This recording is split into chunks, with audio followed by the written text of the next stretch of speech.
Jahreem Staine, also known as 32, is a prominent street figure and the center of several violent cases. But what worries police even more is a string of public shootings swirling around him. On September 3, 2025, just minutes after walking out of the magistrate's court, gunmen opened fire on him along Belize City Drive near Buttonwood Bay Nazarene Primary School, spraying nearly 3 dozen shots as residents and school children dove for cover. Staine drove away from this incident unharmed. And less than a month later, chaos erupted again, this time on the Philip Golson Highway, where gunmen chased down Staine's vehicle and unleashed a barrage of shots that sent commuters scrambling and wounded 2 BDF soldiers before the shootout ended near a busy call center and Horizon Academy. Police have since charged 2 men with attempted murder in this case.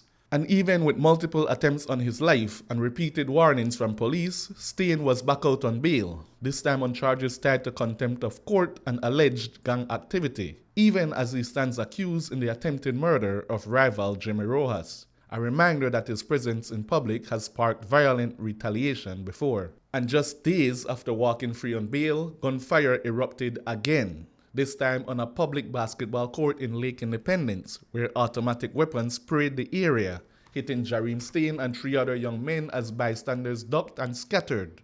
All 4 were rushed to the hospital and are now in a stable condition. What we have learned so far, and I must say that the incident was captured on police surveillance camera, is that those 4 mere persons, along with others, were on the bleachers in front of the basketball court when a male person emerged from behind the bleachers and went onto the court and fired several shots, which resulted in the aforementioned injuries.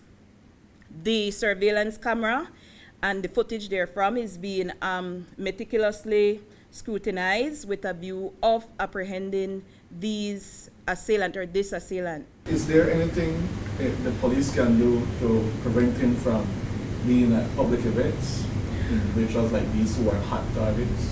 I know that the conditions of his bail included that he ought not to be in certain places around certain time. However, certainly when that matter will be addressed, which I anticipate it will be at the High Court, it will certainly be for more stringent provisions to be placed. You would also know that he was recently released, I believe, on 11th of February, and it was just, I think, a few days after that that he was once again arrested for being in breach of his bail conditions.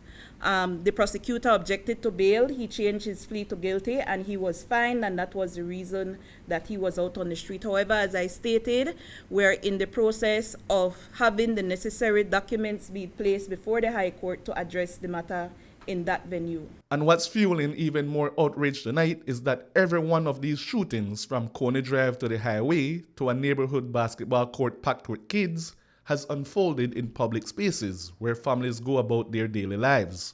Should the courts, police, and lawmakers rethink how they deal with high-risk suspects to keep the public safer? Shane Williams reporting for News 5.